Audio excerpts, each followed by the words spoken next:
और मन में आया कि पृथ्वी बड़ी पवित्र भूमि, तो परिभ्रमण करने का मन किया और मैं महाराज इसी कारण पृथ्वी पर परिभ्रमण करने के लिए निकला। लेकिन जाकर के दुनिया में मैंने परिभ्रमण किया, दुनिया के कहीं पर भी मुझे शांति नहीं मिली। सनत कुमार ने कहा, नारद जी एक बात कहें, दिल्ली बॉम्बे कलकत्ता घूमोगे शांति थोड़ी मिलेगी। किसी तीर्थ पर चले जाते यदि शांति चाहिए तो। नारद जी ने कहा, बोले भैया मैं भी कोई दिल्ली बॉम्बे नहीं घूमने गया, मैं भी तीर्थों में ही गया। बोले कहां गए?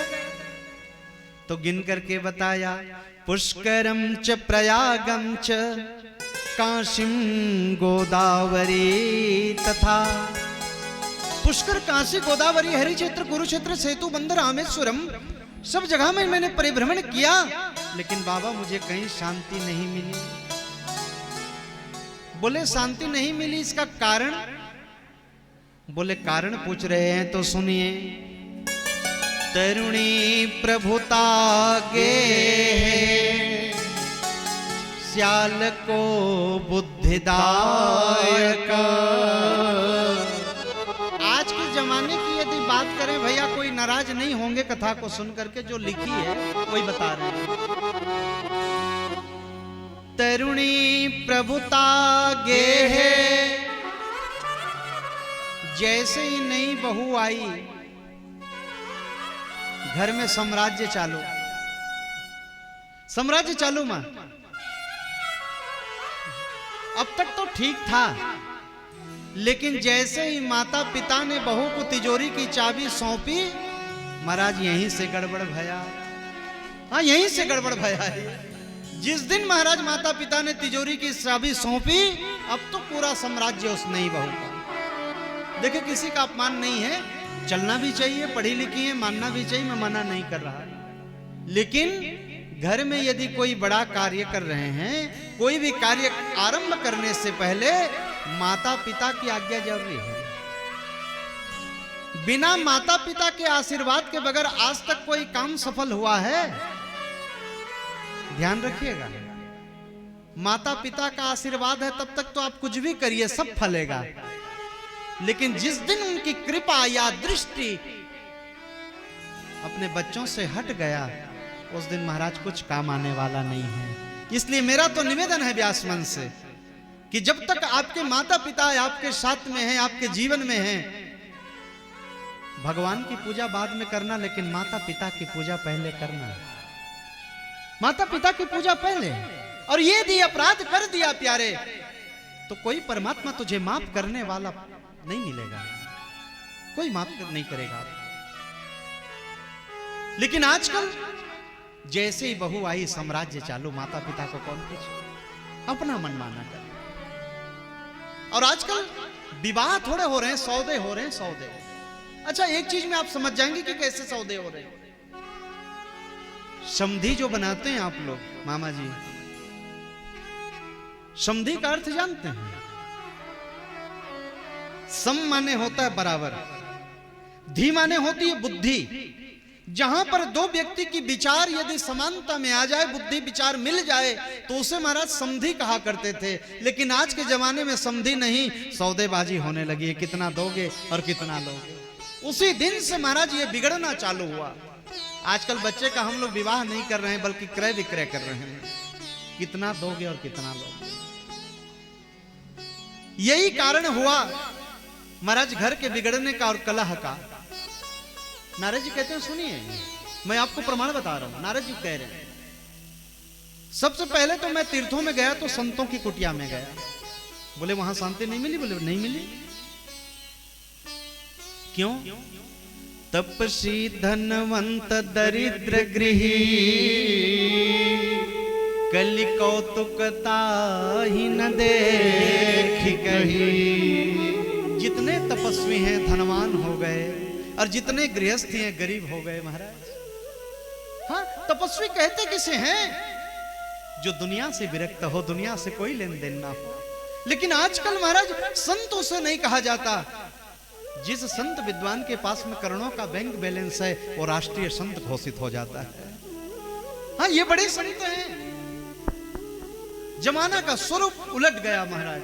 मैं संतों की कुटिया में गया, एक जगह जा करके देखा तो 20-25 बच्चे खेल रहे थे वहां। नारद जी ने पूछा, बाबा ये संतों की कुटिया है? बोले हाँ। बोले ये 20-25 बच्चे? बोले ये बाल ब्रह्मचारी जी के हैं। बताइए, नाम बाल ब्रह्मचारी हैं और 20-25 बच्चे खेल रहे हैं, क्या होगा दुनिया का? नारद जी ने कहा, हमें क्या लेना देना। आगे बढ़ गए महाराज दर्शन करने के लिए संतों की। आगे बढ़े तो महाराज बड़ी कोलाहल सुनाई दे रही, एक जगह से बड़ी हल्ला सुनाई दे रही। नारद जी ने कहा, ये तो संतों की कुटिया, तो शांति होनी चाहिए, ये कोलाहल क्यों? बोले यही तो मौनी बाबा के आश्रम से आ गया। हाँ, नाम है मौनी बाबा, सबसे ज्यादा हलचल वही मची है। नारद जी कहते हैं, बाबा ये देख करके मेरा मन अशांत हो गया। मैंने सोचा गृहस्थ आश्रम में शायद शांति होगी, और मैं आया गृहस्थों के घर में। हम सब जितने बैठे हैं गृहस्थी हैं, कोई तपस्वी तो नहीं है ना, गृहस्थी ही बैठे हैं यहाँ पर। तो गृहस्थ आश्रम में जाकर के देखा तो महाराज पति पत्नी लड़ रहे हैं। पति पत्नी लड़ रहे हैं। आप लोगों के बीच में होती नहीं होती आप भगवान जाने, वो तो आप ज्यादा समझेंगे। नहीं हो रहा है ना? हाँ, धन्यवाद, पहली जोड़ी देखा है। तो मैंने जा करके देखा बाबा कि पति पत्नी लड़ रहे हैं, बेटा बेटी लड़ रहे हैं। बोले इसका कारण घर में जैसे ही झगड़ा हुआ ना बाबा, तो आजकल कई लोग कहते हैं हमारे साले साहब बड़ा समझदार है, अब वही आकर के समझाएंगे तो ठीक होगा। और जैसे ही साले साहब ने आकर के समझाया, दूसरा दिन बंटवारा आरंभ हो गया। हाँ, दूसरा दिन ये करा देगा। मैं शुरू वृंदावन में आया कथा करने के लिए, तो एक संत मुझे इसी आश्रम पर मिले। कहते हैं, बेटा हमारे वृंदावन की एक प्रसिद्ध कहावत सुनी है?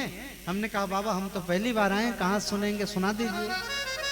तो कहते हैं, दीवाल बिगाड़ो आरो और घर बिगाड़ो सारो। अब उनकी भाषा समझ में नहीं आई मुझे। बोले कहने का तात्पर्य?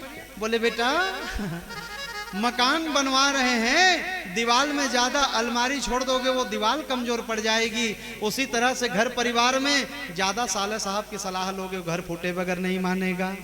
उसी दिन से महाराज मैं चेत गया। हाँ, आप भी चेत जाइए, नहीं तो महाराज उखोड़े बगैर नहीं मानेगा। कैसे? बोले मामा शकुनी पूर्ण प्रमाण है। अगर वो आकर के सलाह नहीं देते तो क्या महाभारत होती? हाँ, ध्यान रखिएगा। और किसी के साले साहब भी यदि साथ में होंगे तो क्षमा चाहूंगा। हाँ, उसके लिए नहीं बोल रहा हूँ, मैं तो सबके लिए बोल रहा हूँ। बोलिए वृंदावन बिहारी लाल की जय। यही देख करके मेरा मन अशांत हुआ बाबा। फिर अचानक एक दिन मैं वृंदावन धाम की तरफ आया। नारद जी कह रहे हैं, आहा, जैसे वृंदावन धाम में मैंने चरण रखी, इतनी शांति मिली महाराज, सब झंझट समाप्त हो गया। और ये तो परम शांति का स्थान है वृंदावन। यदि जगत में कहीं पर शांति चाहिए प्यारे, तो 2-4 दिन मेरे प्रभु के शरण में रह करके देखिए। लेकिन एक बात है, धाम में आए हैं और यदि घर की याद आ रही है तो महाराज जो तो धाम की कृपा मिलनी चाहिए वो नहीं मिलेगी, वो तो घर की कृपा मिल जाएगी। यहां बैठ करके यदि घर परिवार याद आने लगे तो महाराज फिर आप वृंदावन में नहीं, घर परिवार में ही बैठे हैं। और घर परिवार में भी बैठ करके यदि मेरे बांके बिहारी की याद आ जाए, समझ लेना मैं वृंदावन पहुंच गया हूं। उस दिन आपको उनकी कृपा प्राप्त हो जाएगी प्यारे, कुछ करना नहीं पड़ेगा। क्यों कह रहा हूं ये बात? जितने भी लोग कथा में बैठे हैं, बैठे तो सब दिखाई दे रहे हैं तन से, मन बैठा है कि नहीं कोई गारंटी है? इसकी कोई गारंटी नहीं है। कई तो मजबूरी में बैठे हैं, कथा नहीं सुनेंगे महाराज जी क्या कहेंगे, धाम में आए कथा नहीं सुनेंगे क्या होगा। ऐसी कोई बात नहीं है। जैसे आपकी विचार बन रही हो करिए, हमसे आप स्वतंत्र हैं। हम किसी को नहीं कहेंगे कि आप घूमने मत जाइए, मस्त दर्शन करिए, मना नहीं है। हाँ, जिनको इच्छा है कि धाम में कथा सुने तो अवश्य बैठ करके सुने, कोई मनाही भी नहीं। हाँ हाँ, मैं जैसे ही वृंदावन में पहुंचा मुझे परम शांति की अनुभूति हुई बाबा। यमुना के रास्ते से मैं आगे बढ़ ही रहा था कि एक तरुणी कन्या की रोने की आवाज मुझे सुनाई दी। नारद जी विचार करने लगे, ये निर्जन वन में कोई अकेले कन्या रो रही है, कौन है, मुझे जाना चाहिए। दौड़ करके गए हैं बाबा, तो 20-25 माताएं बैठी हैं। आहा, बीच में बैठी है जो स्त्री, उसे समझा रही, चुप हो जाओ, शांत हो जाओ, शांत रहो, सब समझा रहे हैं, लेकिन वो देवी चुप होने का नाम नहीं ले रही थी। नारद जी लौटने लगे, बोले क्यों लौटने लगे? संतों ने कहा है कि जहां पर 20-25 माताएं बैठी हैं, अकेले पुरुष को कभी नहीं जाना चाहिए। मामा जी सावधान रहिएगा, आप ज्यादा चले जाते हैं। ज्यादा जहां पर 20-25 माताएं बैठी हैं, वहां कभी भी अकेले पुरुष को प्रवेश नहीं करना चाहिए। यही सोच करके नारद जी लौट ही रहे थे कि उस देवी ने आवाज लगाई, भो भो साधु क्षणम तिष्ठ मम चिंताय पिनाशया। बाबा, ओ नारद जी रुके बाबा। नारद जी दौड़ करके आ गए। क्या बात है माँ, कौन है आप? और ये निर्जन वन में बैठ करके आप रो क्यों रही हैं? आपका परिचय दीजिए। देवी की आंखों से, नेत्रों से आंसुओं की धारा बह रही, और उस मैया ने अपना परिचय दिया।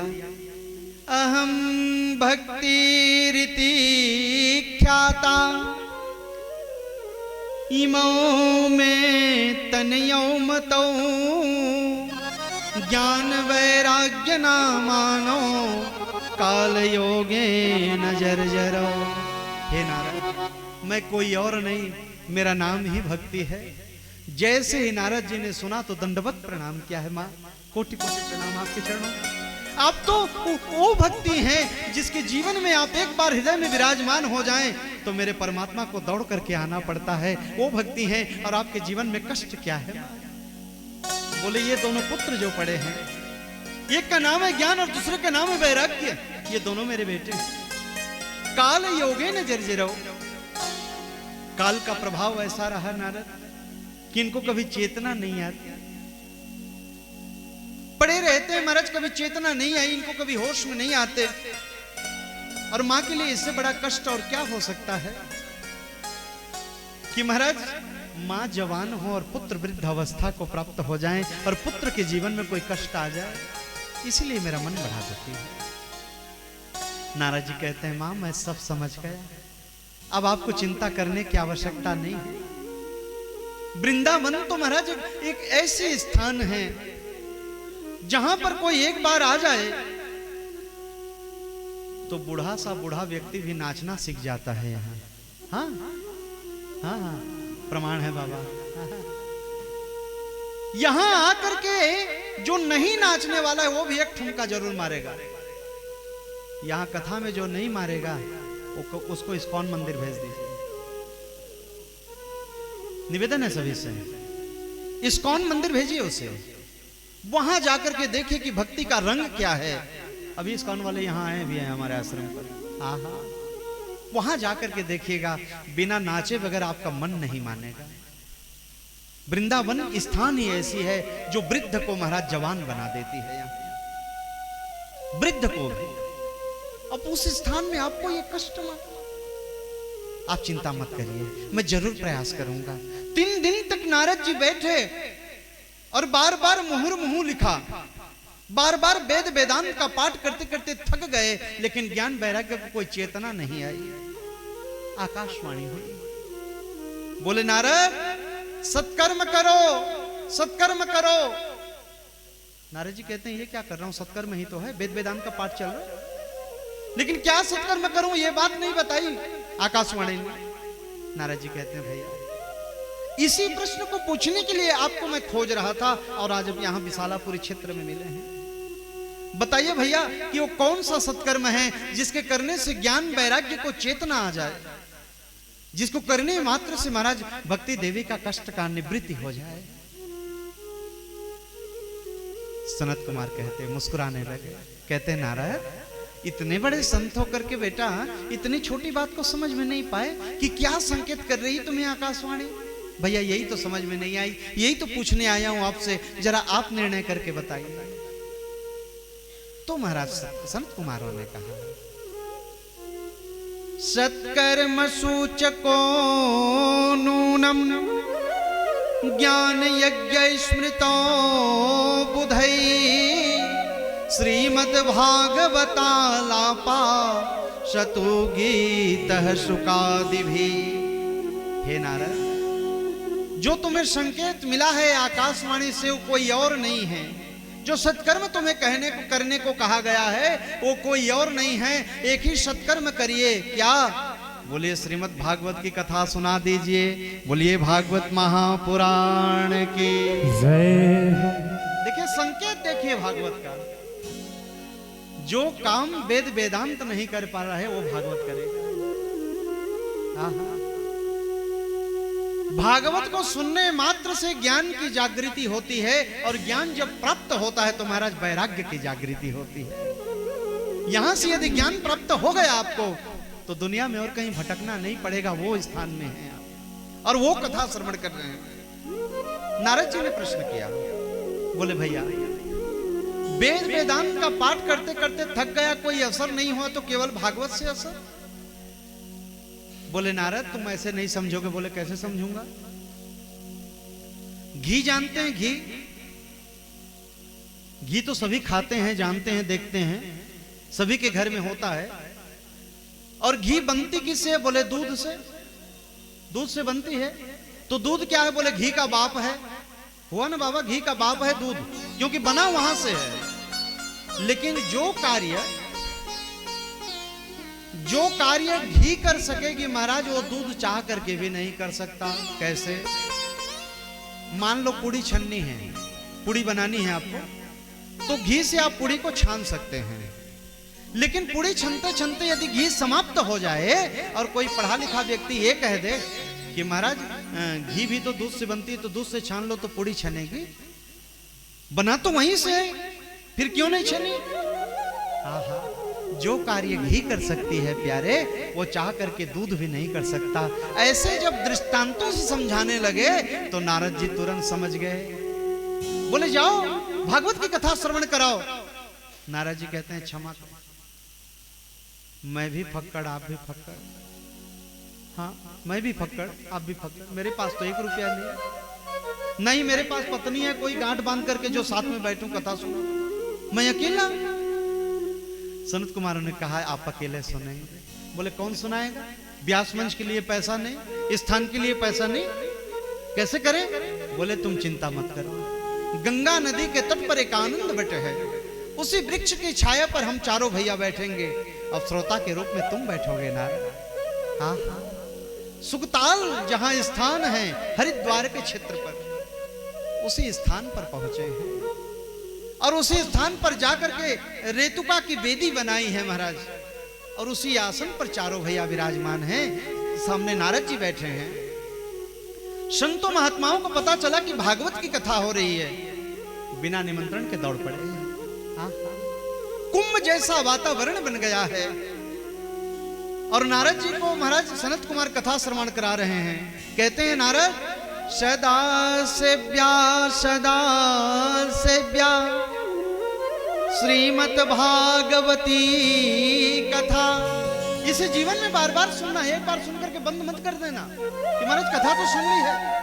ना ना, जब तक शरीर में प्राण है इसे जीवन में बार बार सुनना। बोले क्यों? सुनने से मिलेगा क्या? बोले यस्या श्रवण मात्रेण हरिचित्तम समाचरेत। इसको श्रवण मात्र से नारद प्रभु का वास हृदय में होने लगता है। और मैं तो यहां तक कहता हूं, जैसे ही आज आप प्रातः काल उठे और मन में भाव जगा कि महाराज 9 बजे महाराज ने कही है 9:30 बजे कथा आरंभ हो जाएगी, और आप झट से उठ करके जब तैयार हो रहे थे, उसी समय मेरे गोविंद की कृपा, मेरे गोविंद का प्राकट्य आपके हृदय पर होने लगा, तभी तो यहां आकर के बैठे हैं, वरना नहीं बैठते। हाँ, कथा में जितने लोग यहां पर शुरू से आकर के बैठे, ये मेरे गोविंद की कृपा मानिए। एक बात समझिएगा मामा जी, वोटिंग का जब समय आता है, आप लोग जिसे वोट देते हैं, जिसे चयन करते हैं, वो तो सांसद और विधानसभा में बैठ जाता है, लेकिन जिसे मेरा बांके बिहारी चयन करता है वो वृंदावन धाम में आकर के बैठ जाता है। ये साधारण नहीं हो सकता, वो साधारण नहीं है। वो जिसे चयन करे वही आकर के बैठ सकता है और वही कथा श्रवण कर सकता है। उनकी कृपा है आज। तो नारद इसे जीवन में बार बार सुनना, और सुनो, कथा के बारे में कोई भेद मत रखना मन में।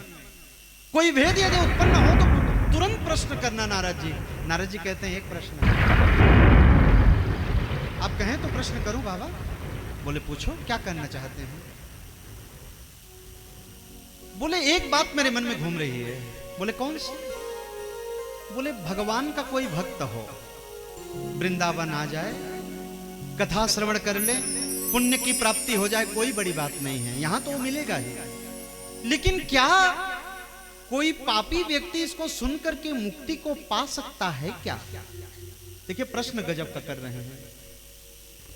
कोई पापी व्यक्ति जो भागवत की शरण में आ जाए तो क्या उसको भी मुक्ति मिलेगी क्या? आहा। सनत कुमार कहते हैं नारद, जिसका जीवन ही पापमय है, जिसका जीवन हर घड़ी जो पाप कर्म कर रहा है, और पाप करते करते यदि मर भी गया तो पापी आदमी जब मरता है ना, प्रेत योनि को प्राप्त कर लेता है वो। हाँ, और मरने के बाद यदि प्रेत बन चुका है और उसके परिवार वाले यदि उस प्रेत के नाम से भी कथा कर लेना तो महाराज भूत प्रेतों की भी मुक्ति हो जाती है। ये भूत प्रेतों की भी मुक्ति करा देता है। नारद जी कहते हैं भैया हजम नहीं हो रही मुझे, भूत प्रेतों की कभी मुक्ति होगी, मनुष्य की मुक्ति मुश्किल है। कोई इतिहास, कोई पुराण, कोई गवाह है आपके पास? क्या है, भागवत में जितनी कथा है ना सब प्रमाण शुदा है, कोई इधर उधर का नहीं। सनत कुमार कहते हैं हाँ है, हम तुम्हें प्रमाण दिखाते हैं कि भूत प्रेतों की मुक्ति कैसी होती है। और मुक्ति तो भैया यदि चाहते हैं कि मुक्ति हो तो मुक्ति तो सिर्फ मेरे परमात्मा के नाम से ही होगी। आइए थोड़ा मुक्ति के मार्ग पर चल रहे हैं, थोड़ी 2 मिनट परमात्मा का नाम का भजन आरंभ करें, फिर महाराज आगे की ओर बढ़ेंगे। बोलिए वृंदावन बिहारी लाल की जय।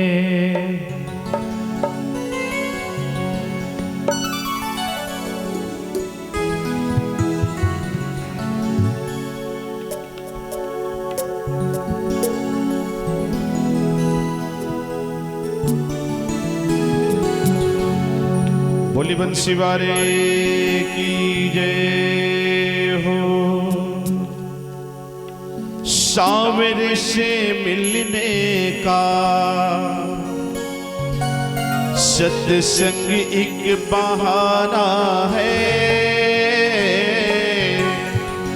दुनिया वाले क्या जाने मेरा रिश्ता पुराना है।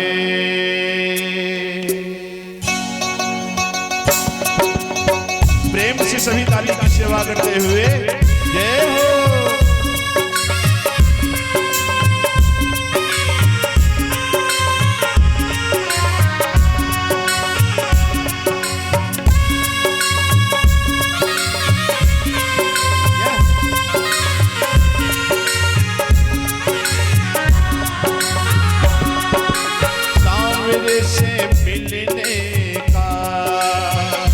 सत्संग एक बहाना है, दुनिया वाले क्या जाने मेरा रिश्ता पुराना है।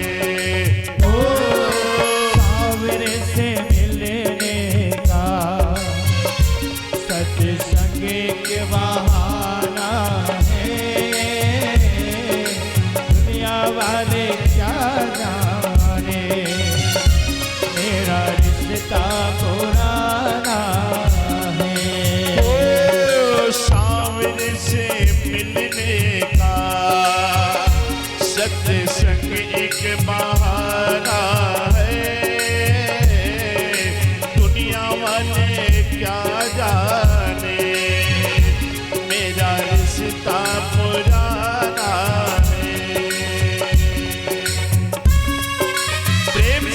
लाली की सेवा झूमते हुए जय हो।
सत्संग एक बहाना है, दुनिया वाले क्या जाने मेरा रिश्ता पुराना है।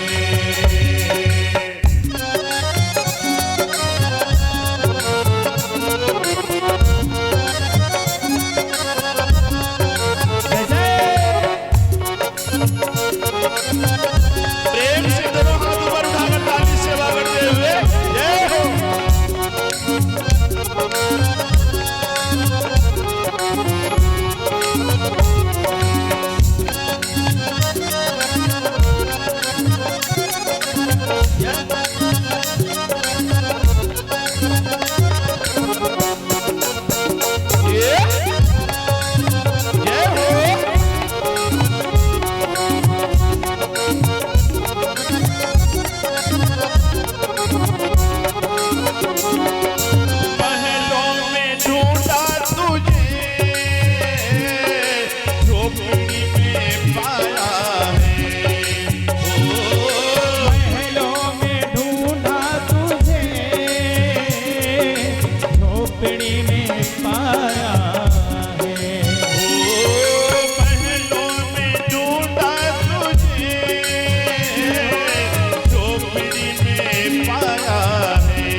सुदामा की कुटिया में, ओ सुदामा की कुटिया में मेरा श्याम का ठिकाना है, दुनिया वाले क्या जाने मेरा रिश्ता पुराना है। ओ सामने से मिलने का सत्संग एक बहाना वाले क्या जाने मेरा रिश्ता पुराना है।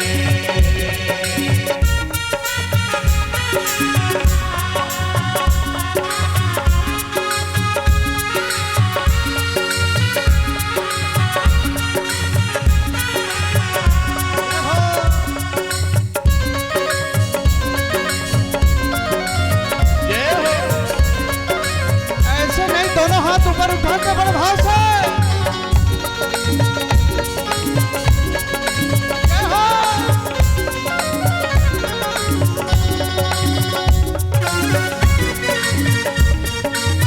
जय हो प्यारे।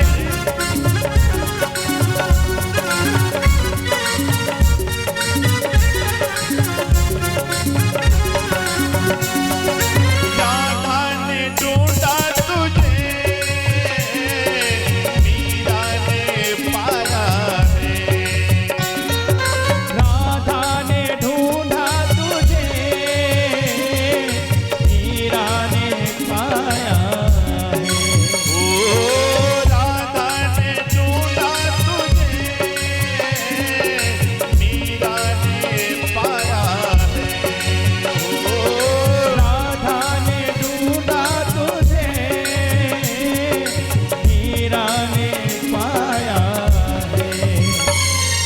मैंने तुझे पा ही लिया, जय हो। मैंने तुझे पा ही लिया, मेरे दिल में ठिकाना है। दुनिया वाले क्या जाने मेरा रिश्ता पुराना है। ओ सामने से मिलने का सत्संग एक बहाना है। दुनिया वाले क्या जाने मेरा रिश्ता पुराना है। सामने से मिलने का सत्संग एक बहाना है। दुनिया वाले क्या जाने मेरा रिश्ता पुराना है। ओ मेरा रिश्ता पुराना है। ओ मेरा रिश्ता पुराना है। जय जय श्री राधे, जय जय श्री राधे, जय जय श्री राधे श्याम। बैठ जाइए सभी। सभी विराज जाएं। बोलिए वृंदावन बिहारी लाल की जय हो। सनत कुमार कहते हैं नारद ध्यान से सुनना, हम वो इतिहास सुनाते हैं जिसमें महाराज प्रेतों की भी मुक्ति कही गई है। और कहा तुंगभद्रा तटे पूर्वे मभुत्पन्नमुत्तमम् यत्र वर्णाश्वधर्मेण सत्य सत्कर्म तत्परा। एक तुंगभद्रा नाम की नदी के किनारे पर एक नगर बसा है नारद, जिसका नाम है उत्तम नगर। और ये उत्तम नगर क्या है जानते हैं? ये शरीर ही वो उत्तम नगर है जिसमें हम सब निवास करते हैं। सभी जाति के लोग निवास करते। और उसी गांव में ना एक ब्राह्मण देवता जिनका नाम था आत्मदेव शर्मा, बड़े परिमित भाषी नारद, बड़े मितव्यय कर्म कांड के बहुत ही अच्छे जानकार थे, धन संपदा से परिपूर्ण है। इन्हीं की पत्नी का नाम था नारद धुंधली देवी। जथा नाम तथा गुण भी होता नारद। हाँ, अब ब्राह्मण देवता तो बड़े विद्वान यजमानों के घरों पर चले जाते,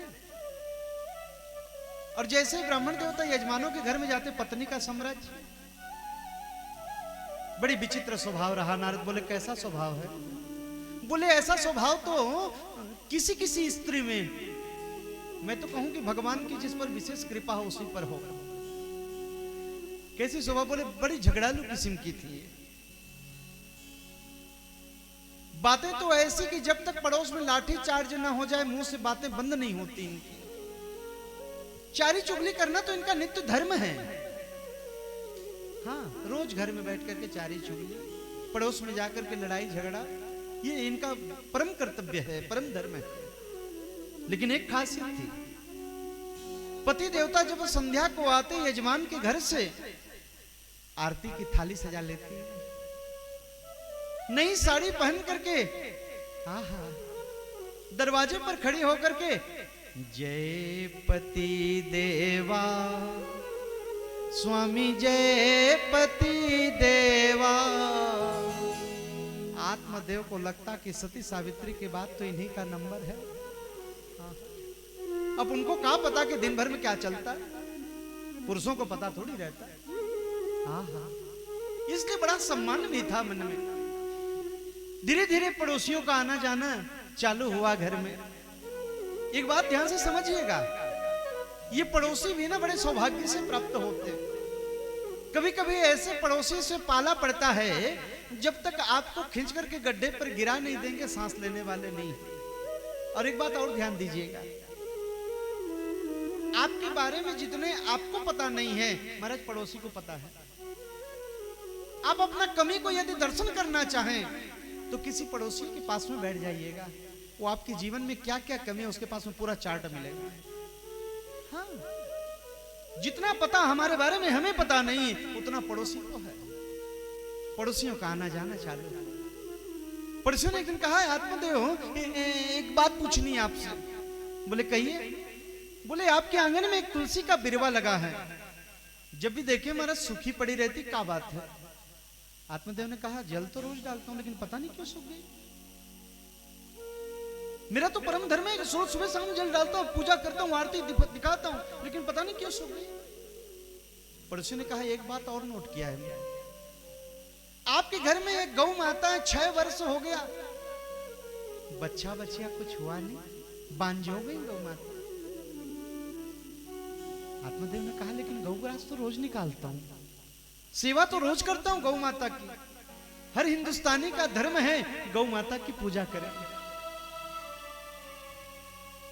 ये गौ माता जो है ना, हमारी भारत की मां नहीं, पूरे विश्व की मां है। गाओ विश्वस्व मातर है। हाँ, लेकिन हमारा दुर्भाग्य है कि कुत्ते पालने का के लिए जगह घर में बन जाता है, लेकिन गौ पालने का जगह किसी के घर में नहीं रहता। ये हमारा दुर्भाग्य है। हाँ, इसे दुर्भाग्य ना कहें तो और क्या कहें? महाराज पूजा तो रोज करता हूं लेकिन पता नहीं क्यों बांझ हो गई। पड़ोसियों ने कहा, हम बताएं? हाँ हाँ कहो।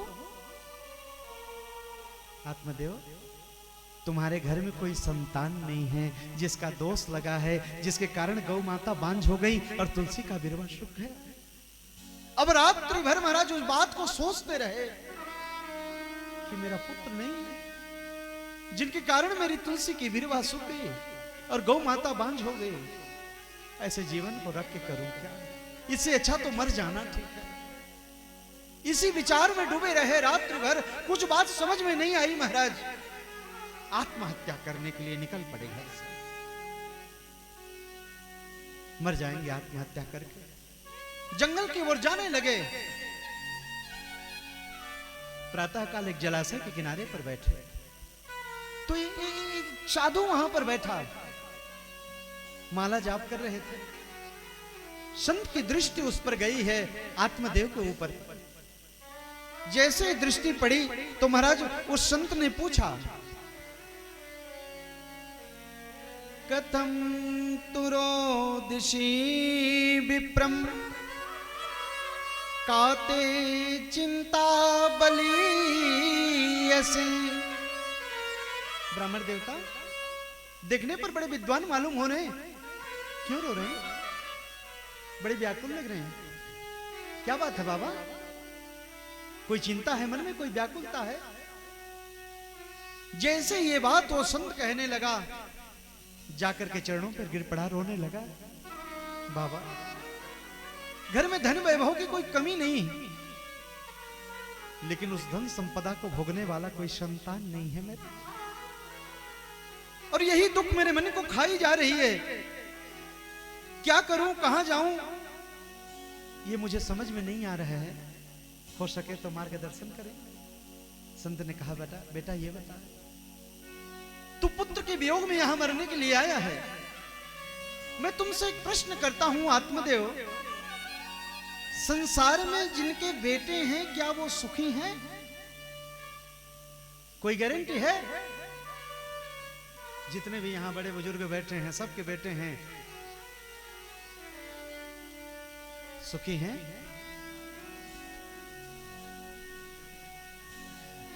ठीक, आपका कर्म अच्छा है कि आपके पुत्र के माध्यम से आपको सुख प्राप्त हो रहा है, वरना दुनिया में कोई बेटा किसी को सुख नहीं दे सकता, ना ही दुख दे सकता है। आप रामचरितमानस उठा करके देखिएगा, अरे काउन को सुख दुख कर दाता और निज कृत कर्म भोग सब भ्राता। कोई किसी को सुख या दुख दे नहीं सकता प्यारे, मनुष्य अपने कर्म को भोगता है। तो पुत्र को लेकर के करोगे क्या? अच्छा, शायद तुम ये सोच रहे होंगे कि एक बेटा हो जाता तो शायद मेरे लिए पिंड दान करता। आत्मदेव, आटे की गोली बना करके पिंड दान करने से किसी की मुक्ति नहीं होती। इस शरीर रूपी पिंड को ही जिस दिन गोविंद के चरणों पर समर्पित कर दिया जाए, दुनिया में और कोई पिंड दान की आवश्यकता नहीं पड़ती प्यारे। बस ये शरीर को समर्पित कर दिया जाए, ये सौंप दिया जाए उससे। क्यों पुत्र की कामना में लगे हो? क्या धरती पर जितने भी पुत्रवान हैं, क्या सबके सब सुखी हो गए? आत्मदेव कहते हैं, सुनिए, ये प्रवचन किसी और को सुनाइए। ऐसा प्रवचन तो मुझे भी बहुत आती है, ब्राह्मण हूं मैं। उस पुत्र की एक किलकारी सुनने के लिए मेरे कान तरस रहे हैं। अगर वो नहीं मिला तो आज यहीं प्राण निकल जाएगा। संत ने कहा, बेटा एक बात, तेरी मस्तिष्क रेखा देख करके मैं बता सकता हूं कि एक जन्म क्या 3 जन्म तक तेरे जीवन में पुत्र का सुख नहीं लिखा। आत्मदेव रो रहे हैं, बाबा ये क्या कह दिया? इस जन्म में ऐसे पुत्र वियोग से मरे जा रहा हूं और आप कहते हैं 3 जन्म तक, यानी आप त्रिकालदर्शी हैं। बाबा मेरा कल्याण करें, मुझे कैसो भी करके मुझे बेटा चाहिए, वरना ऐसा सिर पटकूंगा आपके चरणों पर कि अब की बार तो प्राण ही निकलेगा और वो ब्रह्म हत्या का दोष तुम्हें लगे। पुत्र दीजिए, हट करने लगे। संत तो होते हैं करुणासी। संत को दया आई, योग बल के प्रभाव से एक फल लिया, जाकर के कहा, बेटा ये फल अपनी पत्नी को खिलाना, सुंदर बेटा हो। दौड़ करके आत्मदेव गए, पत्नी को दिया, ये फल खा लो, बेटा हो जाएगा। लेकिन फल को लेकर के कुतर्क करने लगे, फल को खाऊं कि ना खाऊं? खाऊंगी तो मेरा उदर बड़ा हो जाएगा, मेरा भोजन कम हो जाएगा, मैं तो दुबली पतली हो जाऊंगी। क्या कुतर्क बुद्धि है ना? कुतर्क मतलब संशयात्मिका बुद्धि। जब भी मनुष्य कोई सत्संग में जाता है, किसी संत के पास में जाता है, तो विवेक रूपी फल सबको प्राप्त होता है। यहां जितने भी बैठे हैं, क्या यहां सत्संग से कुछ न कुछ फल आपको भी प्राप्त हो रहा है? लेकिन ये तो आपके ऊपर निर्भर करता है कि आप उसे यूज कैसे करेंगे। लेकर के बैठी रही, फल को खाया नहीं। सखियों से पूछने लगा कि महाराज फल को खाया जाए? कहते हैं कि बेटा होगा। सखियों ने कहा, खा लो, अच्छी बात है, बेटा हो जाना चाहिए। कहा लेकिन लालन पालन, मान लो मैं गर्भवती हो गई, मेरा उदर बड़ा हो गया और कोई चोर आ गया तो सब भाग जाएंगे। मैं तो सहेलियों ने कहा, तुझे नहीं समझा सकता। सखियां तो चली गई महाराज, लेकिन प्रातः काल छोटी बहन से मुलाकात भई। कहती है, बहन सुन, तेरे जीजा जी को चौथे पन में बेटा चाहिए। किसी संत ने ये फल दिया, कहते फल खाने से बेटा होगा, कभी हुआ है? बहन ने कहा, सुनो दीदी, संत ने यदि दिया है तो खा के देखा जाए। संत यदि दे रहे हैं, सत्संग से यदि कुछ मिल रहा है तो उसे जरूर ग्रहण किया जाए। आप लोगों को मिलता तो है, विवेक रूपी फल सबको मिला, लेकिन सुधार जीवन में क्यों नहीं हुई? महाराज ग्रहण नहीं किया। हाँ सुने सब, लेकिन ग्रहण नहीं हुआ। बहन ने समझाया, बोले खा के देख ले। बोले देख, ये लालन पालन ये सब मुझे अच्छा नहीं लगता। बोले तेरे को लालन पालन थोड़ी करना है, फल खा के देख ले, गर्भवती होगी तो ननद को बुला लेना। वैसे भी घर में कुछ होता है तो ननद को तो कुछ न कुछ देना ही पड़ता है ना, तो पहले से बुला लो, तेरी सेवा करेगी। धुंधली देवी कहती, मेरी ननद बड़ी चोटी है, वो सेवा करने के बहाने आएगी तो, लेकिन हमारा सब माल मता लपेट के चली जाएगी ससुराल ना, मुझे ये सब नहीं करना। बहन ने कहा, सुन, मेरे पास ऐसे ही 9 बेटे हैं, 10वीं बार गर्भवती हूं, इस बार जो बेटा होगा मैं तुझे प्रदान करूंगी, तो उसी को अपना मान ले। बोले ये बात तो ठीक है, तेरी जीजा जी को समझा लूंगी, लेकिन ये फल? बोले दीदी, तेरे घर में एक गौ माता है जो बांझ है, अगर फल खाने से बेटा होता है तो गौ माता को खिला दो, देखेंगे कि होता है कि नहीं। जाकर के वो फल गौ माता को खिलाई है। गर्भवती होने का नाटक करने लगी, और जैसे ही बहन ने वो पुत्र लाकर के गोदी पर दिया, ढिंडोरा पीट दिया कि मैंने पुत्र को जन्म दिया है। महाराज आत्मदेव तो लड्डू बांट रहे हैं घर में, पड़ोस में लड्डू बांट रहे, मेरे बेटा हुआ। लेकिन एक बात याद रखिए, जितने माता पिता बैठे हैं, जिस पुत्र के जन्म होने पर माता पिता पड़ोस में लड्डू बांटते हैं, वही बेटा एक दिन बड़ा होकर के माँ बाप को बांट लेता है। ऐसे पुत्र से ना होना ही अच्छा है। ऐसे पुत्र का करोगे क्या जो माँ बाप को बांट ले प्यारे? ऐसे बेटे का करोगे क्या? हाँ हाँ, आत्मदेव गदगद हो रहे, मेरा बेटा हुआ। कुछ दिन बीता है, उस गौ माता के गर्भ से मनुष्याकार पुत्र का जन्म हुआ। शरीर मानव का, कान केवल गौ के समान लंबे लंबे, इसलिए नाम पड़ गया गोकर्ण। जो घर में बेटे हैं जिसे अपना मानते हैं, विचार किया कि मेरा नाम आत्मदेव, इसका नाम परमात्मा देव रखूंगा। नामकरण हो ही रहा था कि धुंधली देवी आई।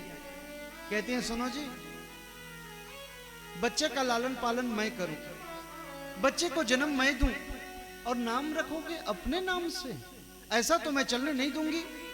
आत्मदेव ने कहा मैडम तू बता दे तू क्या चाहती है, आजकल तो तेरा ही साम्राज्य है, तू बता दे। धुंधली देवी ने कहा मेरा नाम धुंधली, तो मेरे बेटे का नाम धुंधकारी होगा। और लिखा फिर भागवत पर, गोकर्णो पंडितो ज्ञानी धुंधकारी महाखला। दोनों पुत्र जब बड़े हुए तो ख्याति तो दोनों को ही प्राप्त हुई। एक कुख्यात निकला तो एक विख्यात निकला। अपना अपना कर्म है, कौन किस दिशा पर जाए ये तो भगवान नहीं जाने। हाँ हाँ, बचपन से ही धुंधकारी बड़ा दुष्ट, चिड़ियों पर तीर चला देता, चिड़ियों के घोंसलों को आग लगा देता, अपने से छोटे बच्चों को ले जाकर के कुएं में ढकेल देता। ये सारे गुण उस पर थे। लेकिन आहा, गोकर्ण जी महाराज तो बड़े विद्वान, बड़े पंडित थे। पंडित किसे कहते हैं? जो सत और असत का ठीक से विवेचन करे वही तो पंडित है। सत और असत का विवेचन करना उसे आ जाए। हाँ हाँ, ख्याति दोनों को ही प्राप्त हुई। और कहते हैं एक दिन आत्मदेव संध्या के समय में घर में प्रवेश कर रहे थे, तो शराब की छोटी छोटी बोतलें दिखाई दी उसे, और कुछ मांस के टुकड़े बिखरे हुए दिखाई पड़े। आत्मदेव ने कहा ये क्या? मेरा बेटा शराब पीता है, मेरा बेटा मांस भक्षण करता है। आहा, वही दीवार के किनारे पर बैठ गए और आत्मदेव रो रहे हैं, मेरा बेटा शराब पीता। एक बात कहें, शराब को कभी पीना तो छोड़िए, स्पर्श भी नहीं करना चाहिए। हाँ, और जो कोई मनुष्य यदि पीता है तो इसके लिए कोई प्रायश्चित तो नहीं बताया, लेकिन संतों ने एक प्रायश्चित बताया। जो पीने वाला है वो चाहे कि महाराज मेरे जीवन की प्रायश्चित हो जाए, तो उसका एक प्रायश्चित है, आधा किलो रांगा को पिघलाओ और उसके मुंह पर डाल दो। उसके सिवा और कोई प्रायश्चित नहीं बना। क्षमा करेंगे, कोई पीने वाले थोड़ी बैठे हैं। मुझे तो विश्वास नहीं है कि कोई पीने वाला बैठा होगा। जो मेरे साथ में आने वाले पीने वाले तो नहीं हो सकते। अब होंगे तो भगवान मालिक है आपका। हाँ, और व्यास मंच से मेरा हाथ जोड़ करके निवेदन है, अगर पीने वाले बैठे भी होंगे तो व्यास मंच से हाथ जोड़ के प्रार्थना करता हूं, आज के बाद उसे छोड़ दीजिए, ताकि आपका जीवन कल्याण के मार्ग पर चल जाए। छोड़ दीजिए उसे। आत्मदेव बैठे बैठे रो रहे हैं। गोकर्ण जी का आगमन हुआ। बाबा क्यों रो रहे हैं आप? बोले मेरा बेटा शराब पीता, मांस खाता ही, और यही दुख मेरे मन को खा रही है पुत्र। इस पुत्र को पाने के लिए मैंने कौन से मंदिर का माथा नहीं टेका, और ऐसा दुष्ट पुत्र मेरे घर में आया है। स्वर्ग जैसा मंदिर था, मेरा घर नरक बना दिया। इससे अच्छा तो मैं औलाद रहता, ये ठीक था। मेरा मार्गदर्शन करो पुत्र, मैं कहां जाऊं, क्या करूं, मुझे समझ में नहीं आ रहा है। गोकर्ण जी कहते हैं पिताजी एक बात कहूं, ये शरीर ही अपना नहीं है तो इनके नाते कैसे अपना हो सकते हैं? ये दुख का कारण आपका बेटा नहीं, आप स्वयं हैं। ये शरीर ही अपना नहीं। जितने भी लोग हैं क्या शरीर को अपना मानते हैं? मान लो अपना मानते भी हैं। आप कहें कि ये हाथ मेरी है, तो कभी कभी ये हाथ टूट जाती है, बचाते क्यों नहीं? तेरा है तो बचा लो। कहूं कि ये आंख मेरी है, तो ये आंख तो कभी कभी फूट जाती है, बचता क्यों नहीं? मैं कहूं कि ये शरीर मेरा है, तो ये तो मर जाती है, रोका क्यों नहीं? तेरा है तो रोकना। जब ये शरीर ही अपने नहीं है पिताजी, तो इसके नाते कैसे अपने हो सकते हैं? कैसे समझेंगे इसे? हमारे आगे वाले जो वहां जा चुके हैं, जाने के बाद आज तक किसी को फोन आया है, बेटा ठीक ठाक हो, कैसे हो? कभी पूछा है? और जब इतने मानते थे कि अपने हैं, मेरे हैं, ये हैं, वो हैं, तो फोन क्यों नहीं बजा? और जाने के बाद वो नाता कहां चला गया जिसे आप अपना माना करते थे? और जन्म लेने के पहले किसी का नाता रहता है, अब लेकिन जन्म लेने के बाद अनेक नाते हमारे जीवन के बन जाते हैं। ये जो झंझट है जीवन का, जो चक्र है प्यारे, ये जन्म लेने के बाद और मृत्यु के पहले का है। ना तो जन्म लेने के पहले कोई झंझट है और मरने के बाद कोई झंझट है। कोई नाता किसी से नहीं होता पिताजी। इसलिए दुनिया वालों ने आपको क्या दिया ये आपने देख लिया। एक बार मेरे परमात्मा की शरण में जाइए और जाकर के देखिए कि वो क्या देता है। एक बार मेरे परमात्मा का होकर के देखिए। इसीलिए तो कहते हैं जिंदगी एक किराए का घर है, एक न एक दिन बदलना पड़ेगा। मौत जिस वक्त आवाज देगी, घर से बाहर निकलना पड़ेगा।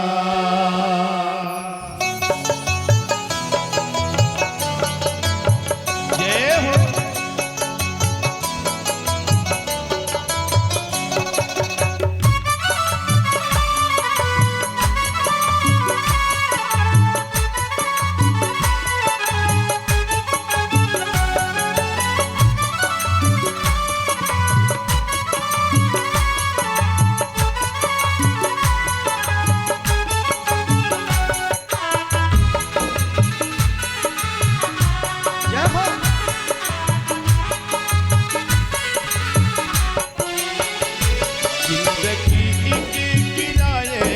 घर है, जिंदगी एक किराए का घर है, जिंदगी एक किराए का घर है, जिंदगी एक किराए का घर है।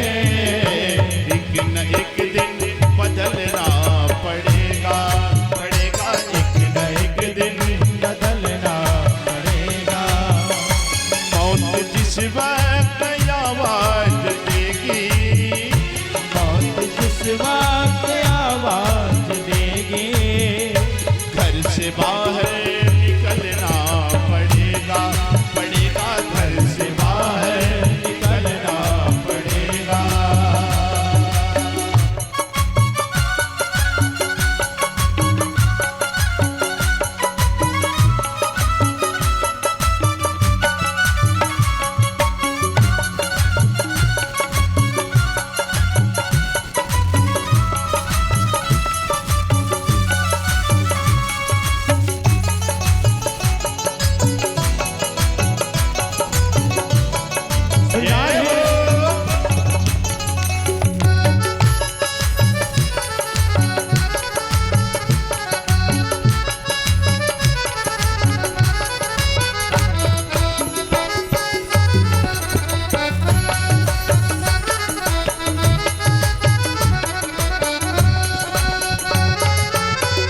शाम के बाद होता सवेरा, देखना हो अगर दिन सुनहरा।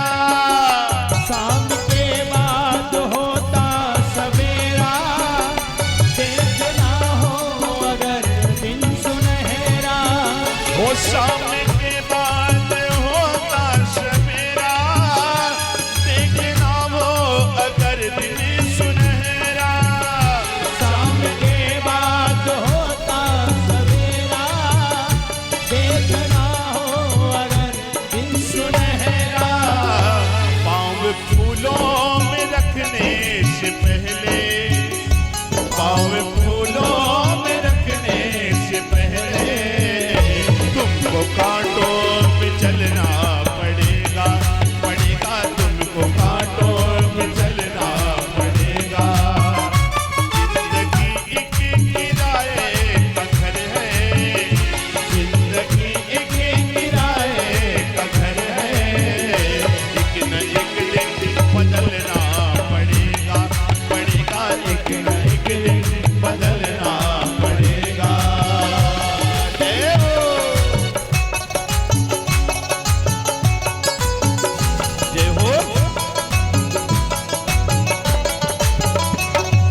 सपना ढूंढ ले तू जल्दी श्याम अपना। ये जवानी है पल भर का सपना, ढूंढ ले कोई महबूब अपना। ये जवानी है पल भर का सपना ढूंढ ले जल्द तू श्याम अपना। ये जवानी है पल भर का सपना, ढूंढ ले कोई महबूब अपना।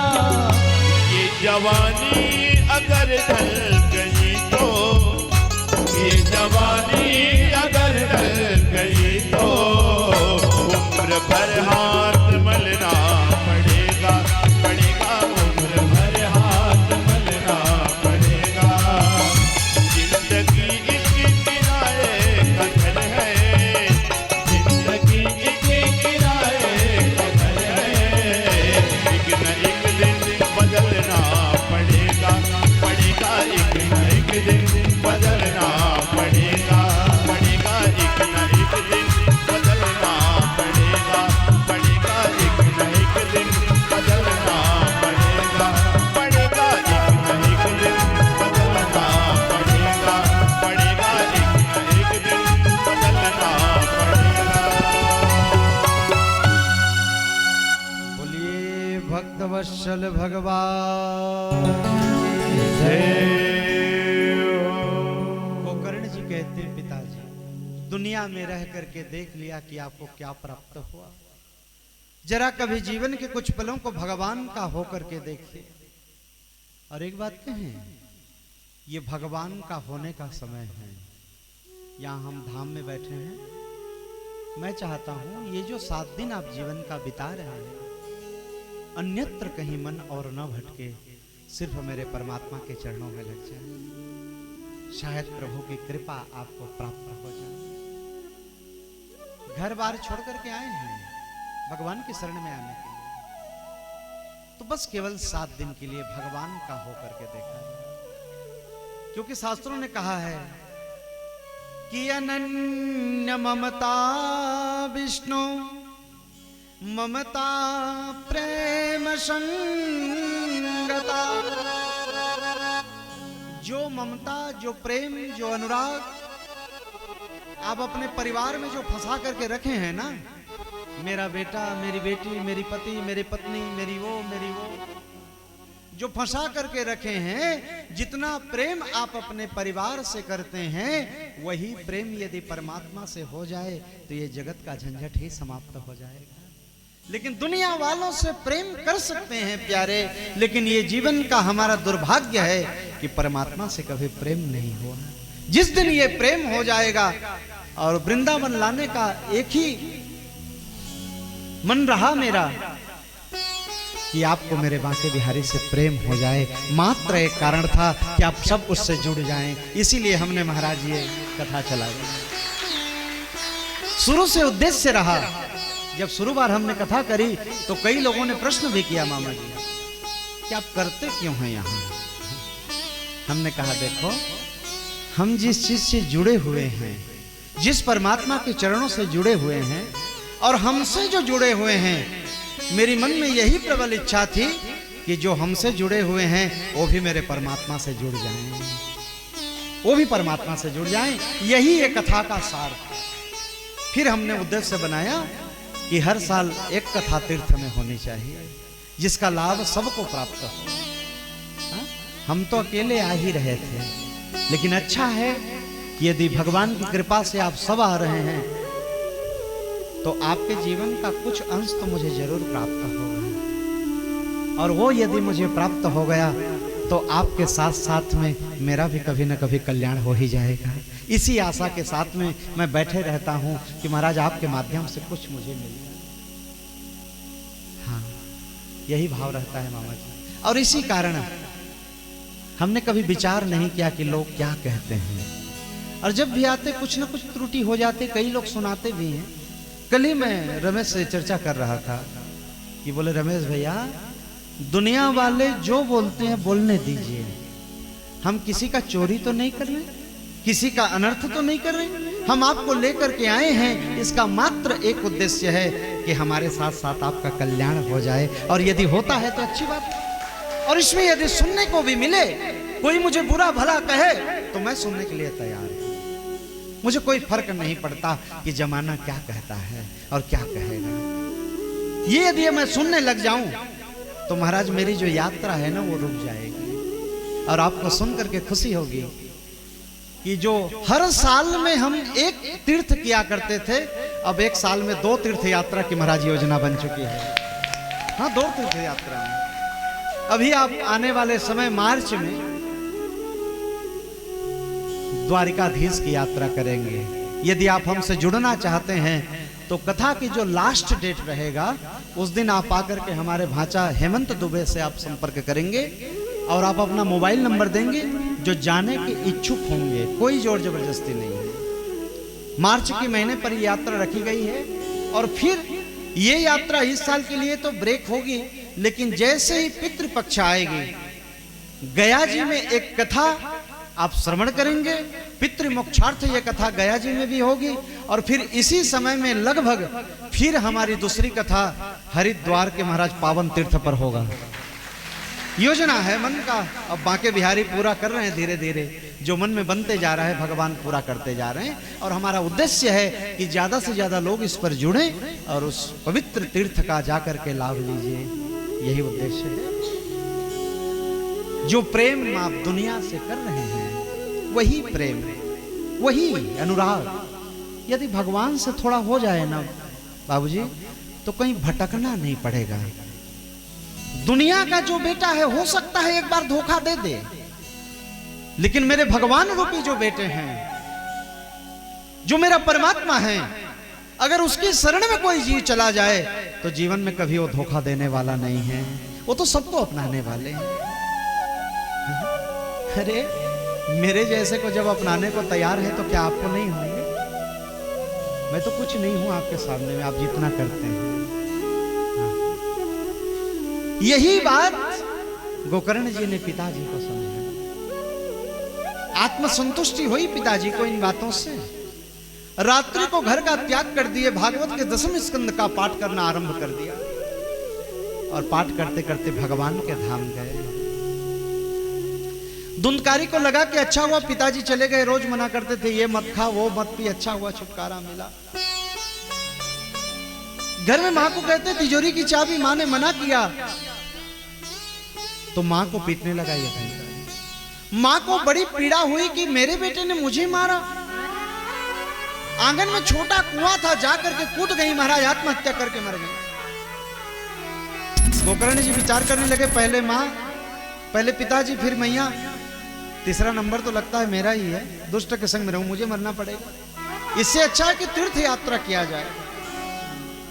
आहा, और गोकर्ण जी महाराज तीर्थ यात्रा के लिए निकले हैं। धुंधकारी घर में अकेला बैठा क्या करता, मन और बिगड़ गया। एक बात कहूं, मेरे गुरुदेव भगवान हमेशा संकेत करते हैं, संक्षेप में बता रहा हूं, कभी मन को अकेला मत छोड़िए।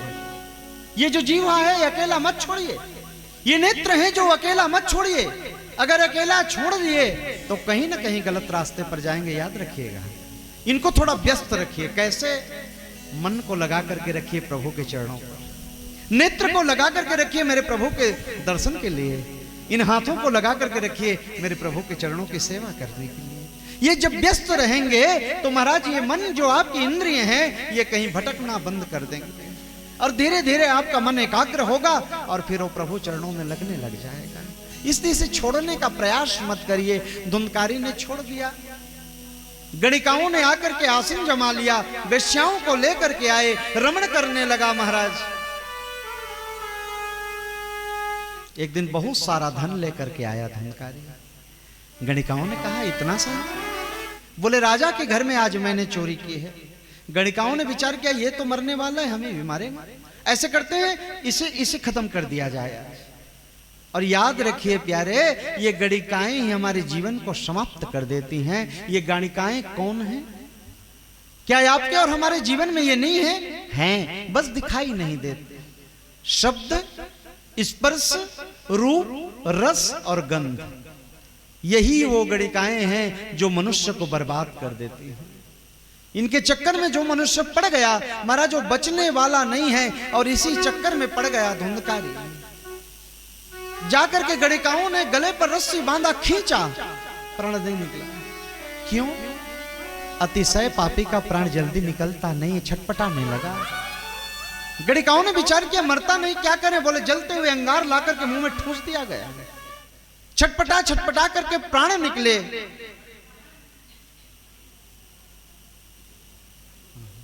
छटपटा छटपटा करके प्राण निकले, प्रेत योनि को प्राप्त हुआ है। गोकर्ण जी को पता चला कि मेरी भाई की मृत्यु हुई है। गया जी में जाकर के श्राद्ध करने लगे। अवसर मिला तो महाराज घर की ओर वापस लौटे, और जैसे ही आंगन में सोने का प्रयास कर रहे थे, वो तो प्रेत योनि को प्राप्त कर चुका था। कभी भेड़े का स्वरूप, कभी भैंसे का स्वरूप, कभी अग्नि की ज्वाला, और तरह तरह की आवाज उस घर से निकलने लगी। गोकर्ण जी ने कहा ब्राह्मण देवता के घर में भूत है।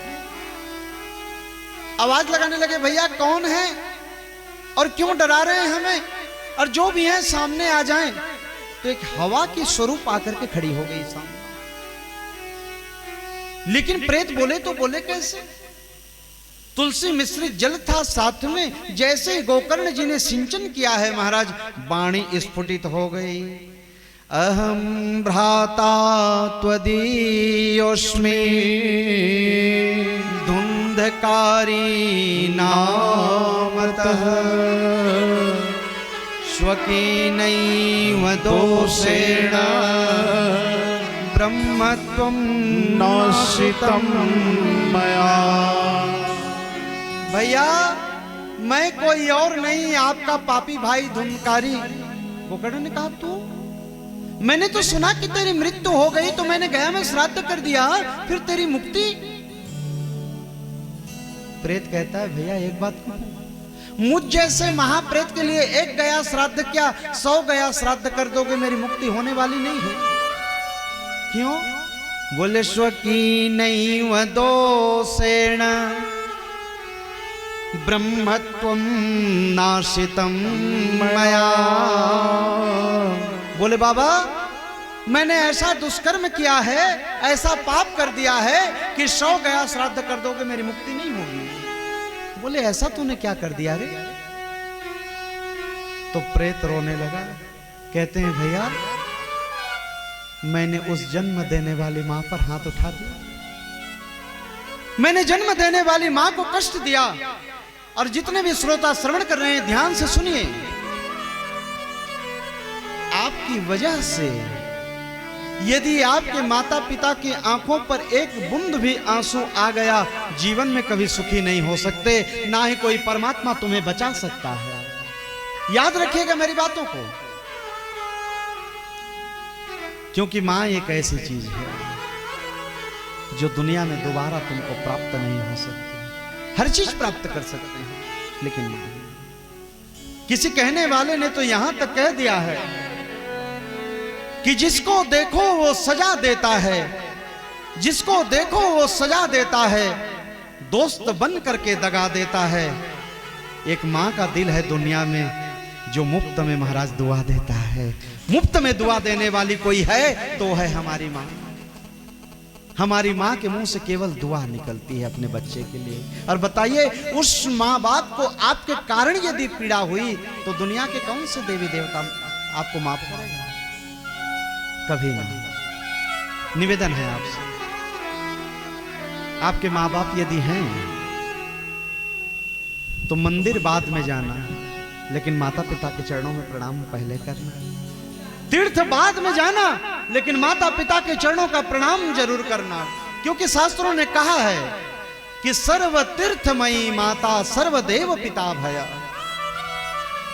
सारे तीर्थों का यदि फल प्राप्त करना चाहते हैं तो कहीं जाने की कोई आवश्यकता नहीं, मां के चरणों पर जाकर के दंडवत हो जाइए। सारे देवताओं को प्रणाम करने की कोई आवश्यकता नहीं, केवल पिता के चरणों में एक बार नतमस्तक हो जाइए। ये कर्म यदि जीवन का कर लिया आपने प्यारे, दुनिया का हर सुख प्राप्त हो जाएगा। और यही कर्म यदि बिगाड़ लिया तो सुख भी महाराज दुख के रूप में परिवर्तित हो जाएगा। मंदिर में ना मिलेंगे,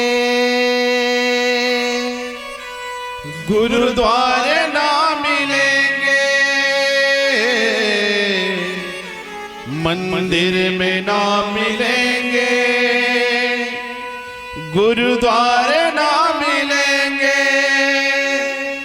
घर में ही बैठे हैं तेरे भगवान, हो घर में ही बैठे हैं तेरे भगवान।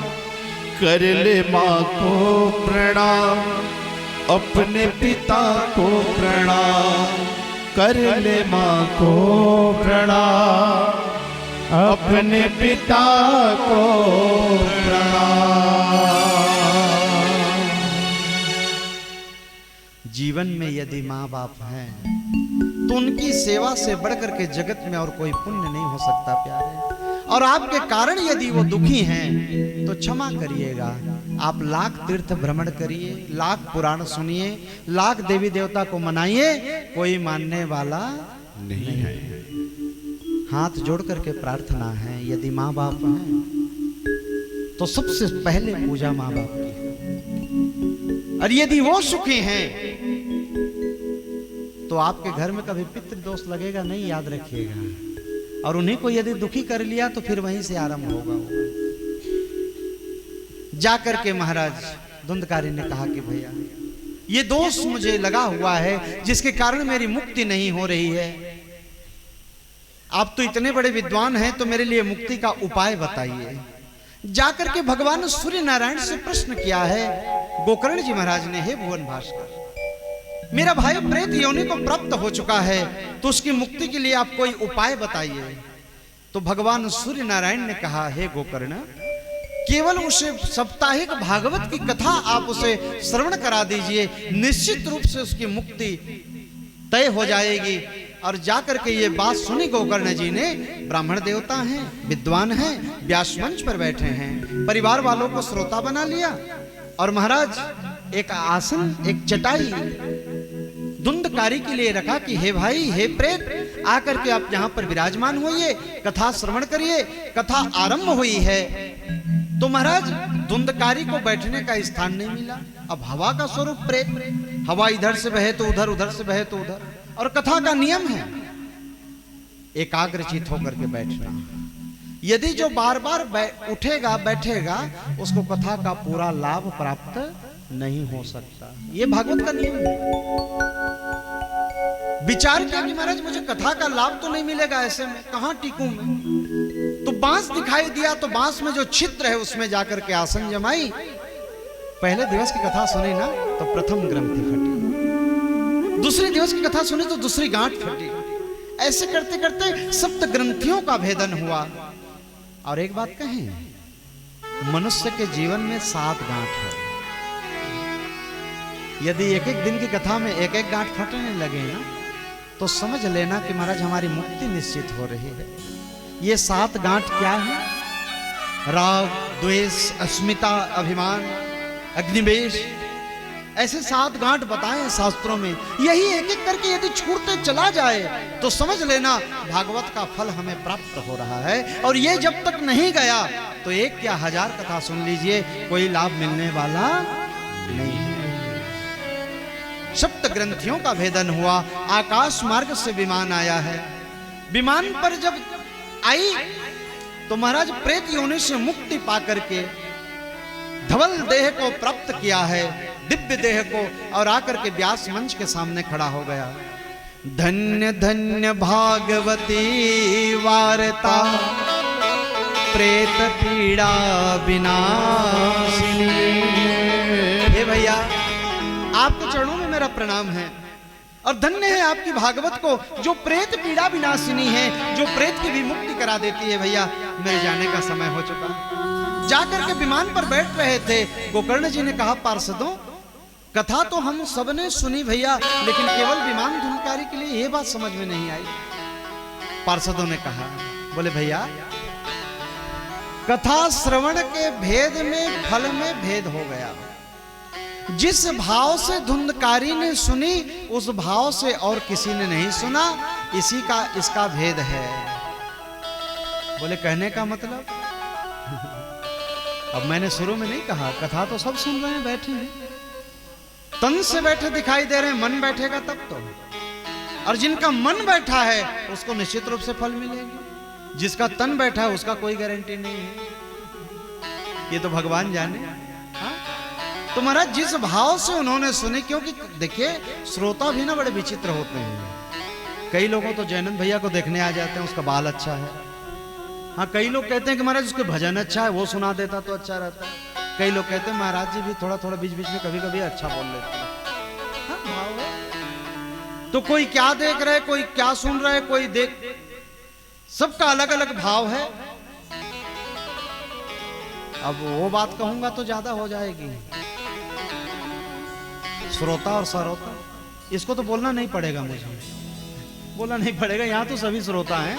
और मैं चाहता हूं कि महाराज सरोता मत बनिए, ना सोता बनिए, श्रोता बनने का प्रयास करिए। पता चल गया है कल 4 बजे सभी से निवेदन कि कल प्रातः काल 8 बजे कथा आरंभ हो जाएगी। 8 से 12 तक की कथा है। और जिस दिन आप बसों से दर्शन करने के लिए जाएंगे, अनाउंसमेंट होगा यहाँ पर, उस दिन की कथा 1 घंटा की रहेगी। सुबह 8 से 9 की रहेगी। 9 बजे नाश्ता करने के बाद सीधे बस में बैठेंगे। निवेदन है आपसे। तो कल से कथा 8 बजे आरंभ होगी। आज तो कुछ लेट हुई पूजा में, जिसके कारण 1:30 बजने को आए। भूख लग रही नहीं लग रही? हाँ लग रही है, लेकिन बोलेंगे थोड़ी। ठीक है। हाँ। बोलो वृंदावन बिहारी लाल की जय हो। गोकर्ण जी ने पार्षदों से प्रश्न किया है। बोले बाबा आप इनको लेकर के जा रहे हैं, ठीक है, लेकिन यदि हम सब मुक्ति चाहें तो? बोले फिर से कथा का आयोजन करो, और जिस भाव से धुंधकारी ने सुनी उस भाव से यदि कथा सुनी जाए तो निश्चित रूप से सबकी मुक्ति होगी।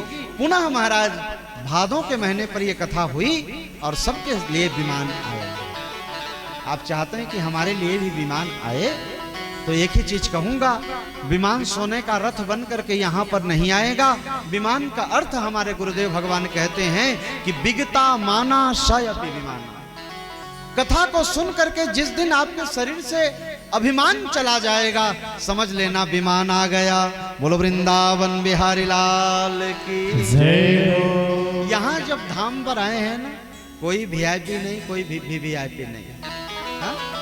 सब बराबर हैं, सब एक परिवार हैं। और यहाँ तो केवल हम बिहारी जी को मनाने आए हैं, किसी और को मनाने नहीं आए हैं। और अगर बिहारी जी को मनाने आए हैं तो तन मन और धन से महाराज भगवान के चरणों में लगे रहिए। यही मेरा उद्देश्य था कथा का, जो आप श्रवण कर रहे हैं। महाराज ये कथा जब पुनः गोकर्ण जी ने गाई, सबकी मुक्ति हुई। कुछ नियम भी इसके बताए, नियम तो आप सभी जानते हैं। हाँ, आज कोई आदमी मेरे पास गया भी था कि महाराज जी यहाँ धाम में आए हैं, भोजन का क्या व्यवस्था है? हमने कहा भंडारा तो लग रही है। बोले वो नहीं पूछ रहे, भंडारा तो लग रही है। हमने कहा मस्त पाओ, 2-4 बार ले लो और खाओ, कमी थोड़ी है। पूरन भैया जहाँ पर बैठे हैं कमी नहीं होगी, उनका व्यवस्था है कुछ ऐसा रहता है, हर साल देख रहे हैं। तो महाराज हमने कहा मस्त खाई। बोले वो बात नहीं कर रहे हैं, पूजा में यदि बैठे कुछ प्राप्त करना चाहें तो कैसे करें? हमने कहा देखो यदि नियम पर जाएंगे तो केशव प्रसाद डोंगरे जी, जो भागवत के प्रथम वक्ता हुए, जिन्होंने भागवत रहस्य जैसी पुस्तक का निर्माण किया, तो वो तो कहते हैं कि महाराज निराहारो, निराहार रहिए। कथा सुननी है तो निराहार हो जाइए। अब कलियुगी मनुष्य कहेगा मारने के लिए लाए हैं यहाँ, निराहार रह के मर नहीं जाएंगे महाराज। तो लिखा महाराज फलाहारो, फल खा करके रहिए, कम से कम कथा तक तो रहिए। और इससे भी यदि नहीं रह सकते तो किसी पर लिखा तो नहीं है, मैंने एक लिखा है महाराज फुलाहारो, मस्त खाइए, पेट भर के खाइए, लेकिन कथा बड़े प्यार से सुनिए। भोजन तो इसलिए कम कहा है, बार बार उठना ना पड़े, क्योंकि इसमें बैठना जरूरी है, कहीं तबीयत ना बिगड़ जाए, इसलिए महाराज इन नियमों को बनाया। नियम तो सब सुनते ही हैं, उन्हीं नियमों का गान करके सुनाया। और जैसे ही महाराज गंगा नदी के तट पर ये कथा गाई जा रही थी, महाराज भगवान कृष्ण आकर के प्राकट्य हुए हैं। बोलो वृंदावन बिहारी लाल की जय। भक्ति देवी का प्राकट्य हुआ है। भक्ति देवी ने कहा नारद मैं कहाँ बैठूं बताओ। नारद जी ने कहा माँ आप सभी भक्तों के हृदय पर विराजमान हो जाइए। भक्ति देवी सबके हृदय पर विराजमान हुई हैं और जैसे ही हृदय में विराजमान हुई भगवान दौड़ करके आए हैं। क्यों? जहां मनुष्य के जीवन में भक्ति आरंभ होती है मेरे परमात्मा को दौड़ करके आना पड़ता है। भगवान दौड़ करके आए हैं। नारद जी को कहते हैं मैं कहां बैठ जाऊं। नारद जी ने कहा लाला बस इतनी कृपा कर देना कि जितने भी लोग आपकी कथा सुने उनकी हर एक मनोकामना को पूर्ण करना। बोलो वृंदावन बिहारी लाल की जय हो। बोली वृंदावन बिहारी लाल की जय हो। आज की कथा तो यहाँ पर विराम। कल से समस्त जितने भक्त हैं समय और स्थिति को देखते हुए सभी जैसा व्यवस्था बनता है जितना जल्दी हो सके नहाने का प्रयास करें। 7:30 बजे हमारी नाश्ते की व्यवस्था तो यहाँ पर चलती है और जल्दी उससे हो सके हो जाएगी। सबको 8 बजे कथा में बैठना है और सभी को 8 बजे से 12 बजे तक कथा चलेगी। ज्यादा से ज्यादा 12:30, उससे ज्यादा नहीं होगी। हाँ, तो आप नाश्ते सुबह 7:30 बजे के अंतर्गत हो जाएगा रोज। वो जहां तक 8 बज जाएगी एक होता है, हो जाता है, इतने सारे लोग हैं तो 8 बजे तक आप नाश्ता कर लीजिए। आप बाद में बोलेंगे भैया मैं मंदिर चला गया था कि वहां चला गया था, मैं नहीं कर पाया, मेरे लिए नहीं बचा है, तो इसके लिए हम क्षमा प्रार्थी रहेंगे। अगर आप उससे बाद में आते हैं तो उधर से बढ़िया नाश्ता वास्ता करके आइए। आपको पता है 8 बजे तक नाश्ता होनी है तो 8 बजे तक कर लीजिए। और भोजन जैसे 12:30 बजे हम भोजन करेंगे, आज तो 1:30 बज रहा है, सबका काफी समय हो चुका है। तो कल से सुंदर 12:30 से 1 के बीच में भोजन हो जाएगी। फिर 1 बजे के बाद कुछ आप आराम कीजिए 1 घंटे के आसपास रूम पे। फिर उसके बाद जैसे आज की कथा अभी 1:30 बज रही है, 2 बजे तक समापन होगी यहाँ पे। तो आज आप बांके बिहारी चले जाइए, 3 बजे खुलती है बांके बिहारी भी। पूरन भैया 3 बजे है अभी समय, ठंडी के सीजन में कुछ डेट होंगे उसके। 3 बजे बांके बिहारी खुलेगी।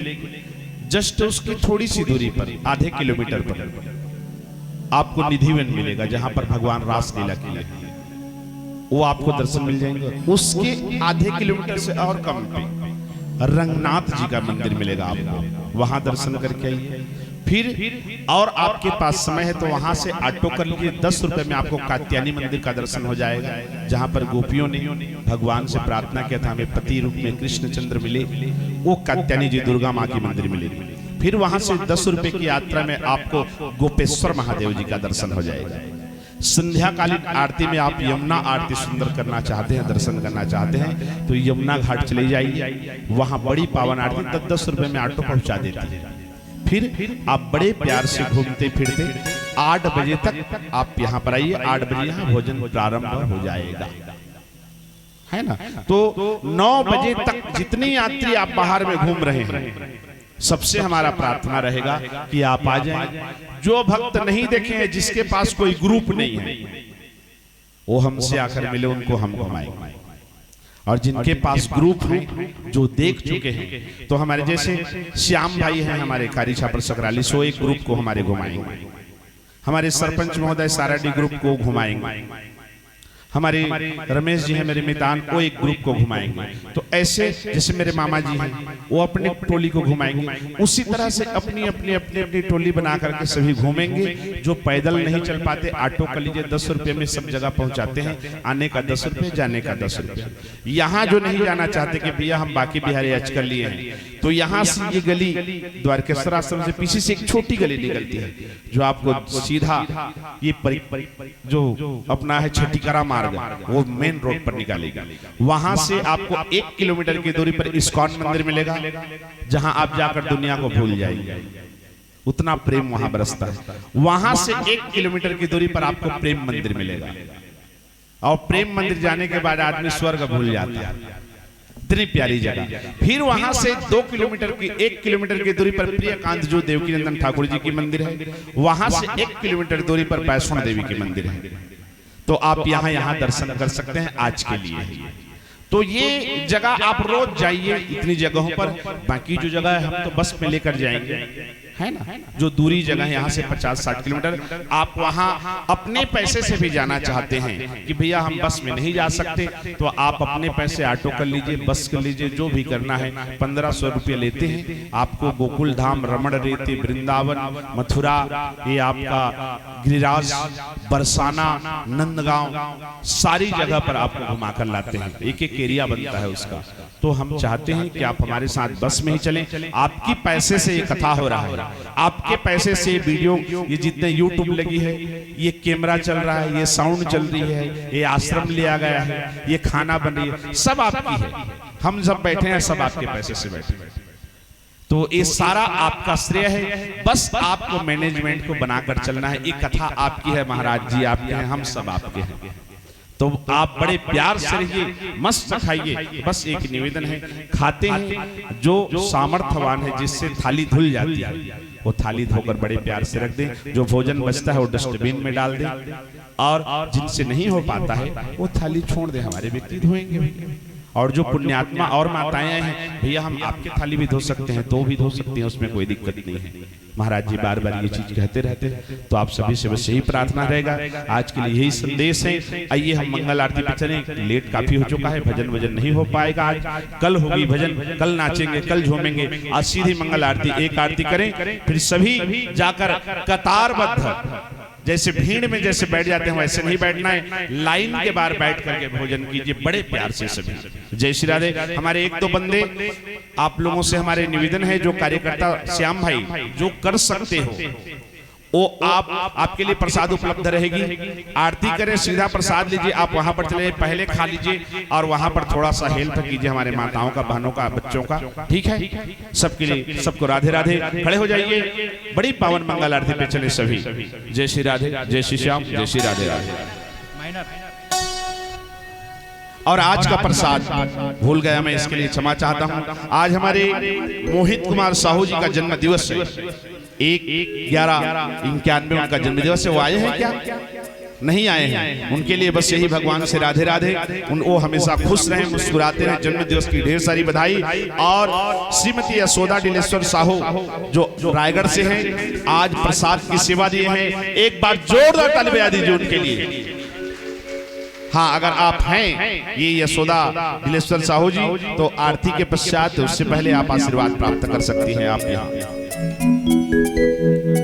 हाँ, अगले वर्ष के हमारी मुख्य यजमान हैं। प्रसाद की सेवा शुरू दिन से लगाना प्रारंभ किए। जो भी भगवान के लिए प्रसाद की सेवा देना चाहते हैं वो सक्षम रहेंगे। आप रोज लगा सकते हैं भगवान की सेवा में, चाहे आपका जैसा बन पड़ता है। जय श्री राधे, जय श्री श्याम, जय श्री राधे राधे। भोले बाके बिहारी लाल की जय हो। बोलिए सावरिया सरकार की जय हो। बोलिए बंसी वाले की जय हो।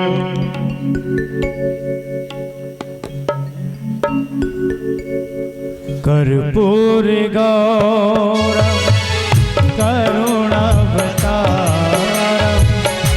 संसार सारम भुजगेन्द्रहारम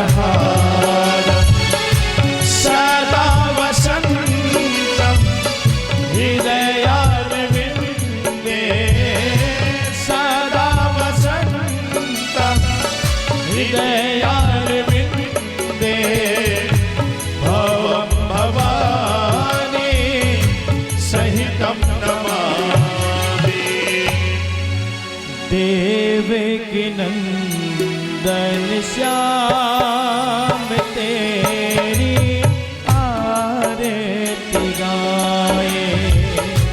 देवकी नंदन श्याम तेरी आरती गाए।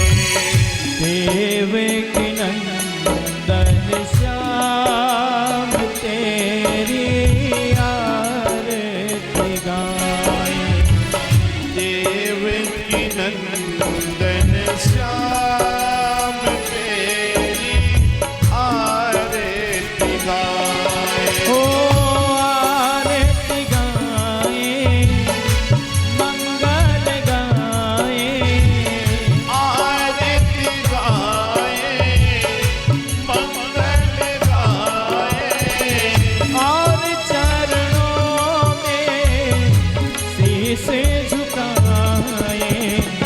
यशोदानंद हरि बोल श्याम तेरी आरती गावे देवकी नंदन श्याम तेरी आरती गावे राजत रोनी तिलक माथे पर चमके चांद सितारे हो राजत रोनी तिलक माथे पर चमके चांद सितारे हो मोर मुकुट बैजंती वाला करते जग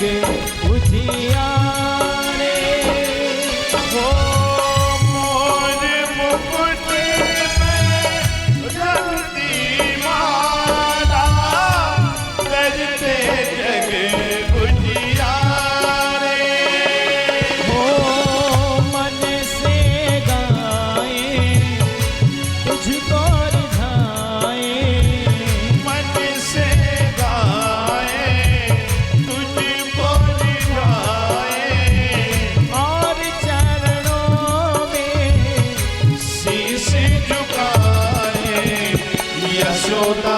यशोदानंदन श्याम तेरी आरती गाए देवकी नंदन श्याम तेरी आरती गाए ओ कानों में कुंडल है झलकारा बाल झूले घुंघराला हो कानों में कुंडल है झलकारा बाल झूले घुंघराला ओ परमानंद पीतांबर ओढ़े श्याम वरण गोपाला ओ